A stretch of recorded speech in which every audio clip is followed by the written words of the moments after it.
If you've been watching my channel for any length of time, you will possibly know that my first ever video when I had absolutely 0 subscribers were all based around the HoverAir X1 Pro Max.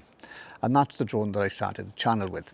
Now, when I bought the drone, it was on pre-release from the Kickstart site of Indiegogo, and I thought it looked quite unique in the drone world.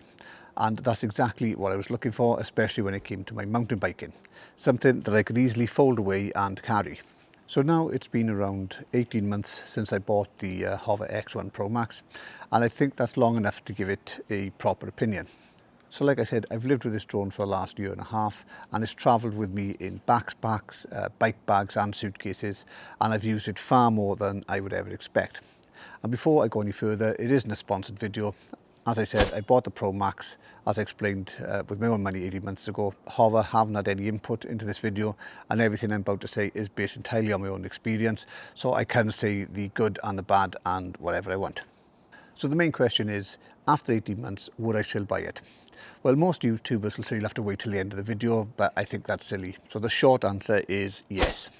And if you're wondering what the long answer is, well, it's definitely, without a doubt and no question, a big fat yes. And I'll explain to you exactly why.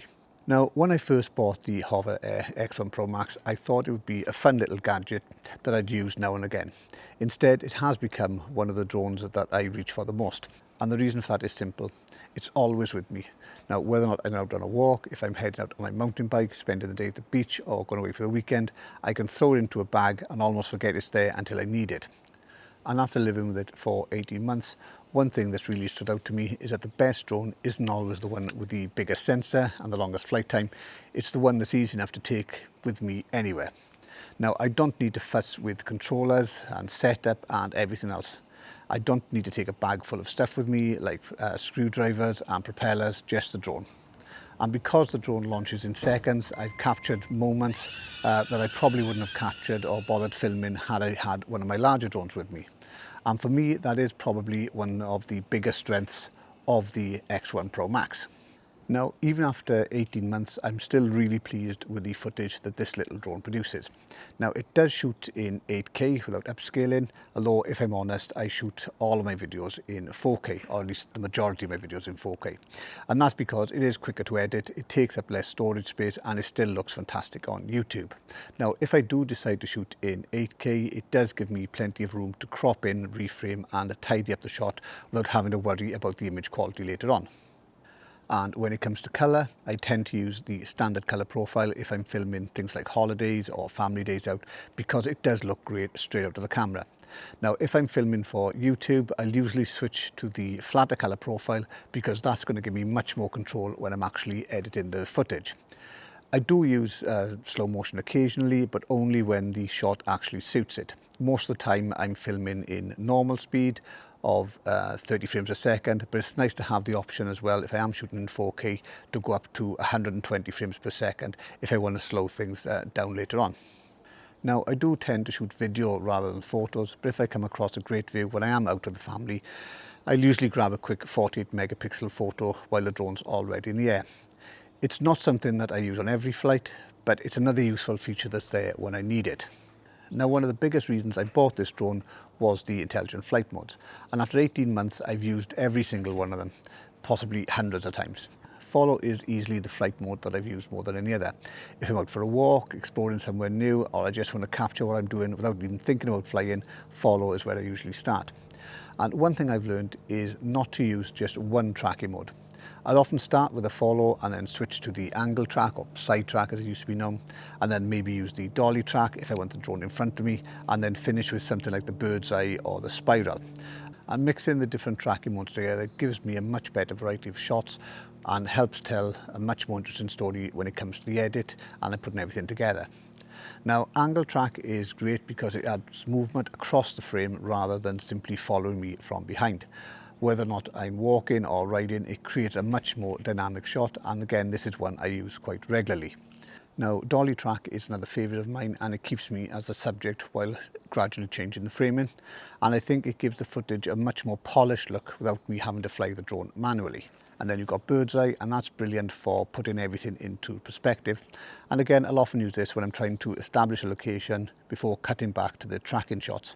And that works particularly well over beaches, woodlands, and open countrysides. and then I'll usually finish off with a spiral. And if I had to pick one creative flight mode, this would probably be it, because as it gradually climbs away, it reveals more of the landscape, making a brilliant way to finish any sequence or round off for a location. Now, if you're a cyclist, Hover take things one step further with a dedicated cycling mode. And as someone who enjoys mountain biking, this is another mode that I use regularly. Whether I'm following a narrow woodland trail with trees on either side, or if I'm riding across some sort of wide open space, it does a really good job of keeping me in the frame.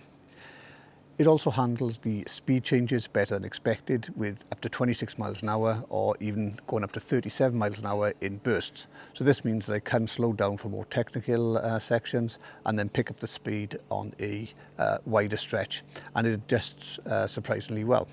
Now, by mixing the cycling mode with the follow mode, the sidetrack and the bird's eye, I do end up with a much more interesting sequence that really tells the story of the ride.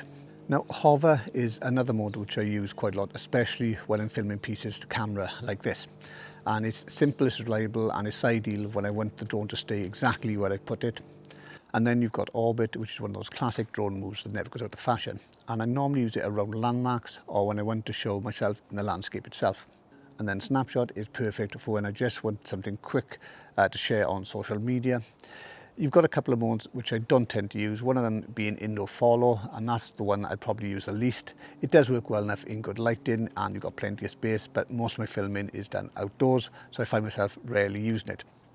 The same goes for the 360 spin and the dolly zoom. They are nice effects to have and they're good for showing people what the drone can do, but it's not something that I would use in my everyday to-day flying. Now, you can fly manually if you want, either using your phone or connecting it through to a joystick. But one of the things I really do appreciate with the Pro Max is the fact that I don't have to use my phone at all. So the Pro Max does also respond directly to voice commands. Unlike some other drones, it isn't relying on my phone to interpret what I'm saying. So if my hands are full or if I'm already on the move, it's a really convenient way of controlling the drone. Hi Hover, bird's eye, 50 feet. Bird's eye, 50 feet, bird's eye. Now, I also like the fact that I can change the main flight modes and adjust the key settings of the drone directly on the drone itself. So this means I don't again have to get my phone out and I can quickly get in the air without having to change any of the settings in the app. Bird's eye. It even has the built-in voice recording, and that does a surprisingly good job of removing the propeller noise. So if I'm talking while I'm out flying, I'll end up with a much cleaner audio than I would have expected from something this small. And it's all those little things that really add up to an experience that's quick, simple and enjoyable to use. And that's something that I really do like about the drone. I can concentrate on the shot instead of having to concentrate on flying it. And this is just in hover mode, and I'm using an external mic connected to my phone. Obviously you can't hear any of the propeller noise. So it is perfect for doing talking headshots exactly like this. And obviously if I wanted to move about, it's still going to follow me and it's still going to record my voice. So as you can see, I've got the beacon with me, and this is just recording directly from me onto the beacon and then onto the drone. Now, one thing I did probably underestimate when I first bought the drone was the beacon. These days I rarely leave home without the beacon, and for me it just makes the whole experience much easier. With launching the drone, changing the flight modes, keeping track of where the drone is, and because I've got a preview actually on the screen itself and the joystick controls right there, I don't need to get my phone out at all. And if I'm out on a walk, halfway through a bike ride, that's a real advantage because it keeps everything really quick and simple, and I know exactly what's going on and where the drone is all about. Now, over the last 18 months, the app has also been continually updated and improved with regular updates. In fact, there was an update only 2 days ago for new gesture controls for landing, and that's something that I did almost forget about. The drone does have gesture controls for things like orbit, bird's eye and zoom out. Now, if you transfer in the footage from the drone to the phone, that's really quick and straightforward too. And that's again is ideal when I am away from home and I want to share a clip straight away or have a look at what I've captured. The drone itself has been incredibly dependable. I've had no motor issues with it, no overheating, no unexpected shutdowns. The batteries are still performing well even after 18 months, and that's exactly what I'd hoped for. And before I carry on, if you are getting value from this video, if you could give it a quick thumbs up and subscribe, that would mean a lot. It will help me get up to the 10,000 mark and prove to the world that even a short, tubby, balding Welshman does have something to say. Now, every drone I see here I have bought with my own money. There's been no handouts, no scripts, and no pressure to say anything. And because of that independence, obviously support means a lot. So if you would like to use the link below for buy me a coffee, any funds I get from that are going to go straight back into the channel for new equipment and further honest reviews. Now, as I said at the start of the video, I can say the good and the bad, and no drone is perfect. And after 18 months, there are a couple of things that I would like to see improved. The first is how well it handles really strong winds. Now, for its size, I have been really impressed with what it can do, and it can cope with far more than you would probably expect. But if it's one of those days where the wind is really, and I mean really, really picking up, I will still reach for one of my other drones. But if it's on a day where it is maybe slightly breezy, then the Pro Max will handle that wind without a problem. And the second is obstacle avoidance. Now, to be clear, it does have rear sensors, and in the automatic mode, such as flying backwards, zoom out or dolly track, I have found that they work well, especially at the slower speeds. So I'm certainly not saying it's blind when it comes to flying backwards, because it's not. But my experience has been that it does predict my movements, and it will adjust the position accordingly. What it does mean is that it doesn't have full obstacle avoidance around the entire drone. So I still need to make sure that I am checking where I'm going, the area before me, before I do any sort of backward moves, just to make sure that there are no obstacles such as fences, branches or anything else which could sort of interrupt the flight path of the drone. And again, this only happens when I am traveling at higher speeds. So neither of those points would stop me from recommending the HoverAir X1 Pro Max. They're just worth knowing before you buy. Now, looking back over the last 18 months, I don't judge the HoverAir X1 Pro Max by its specification sheet, which, if I'm honest with you, is impressive. I do judge it, however, by how often I actually use the drone, and for this particular drone, the answer is a lot. Now, it hasn't replaced some of my larger drones because basically it was never designed to do that. It's been designed instead to fill a completely different role. It's the drone that is always in my bag. It's the one that I take on holiday. It's the one that I grab before I head out on a walk or a bike ride. And it's the one that's captured more memories than I probably would have filmed otherwise. Now, if you're looking for a more traditional, bulky camera drone, this isn't it.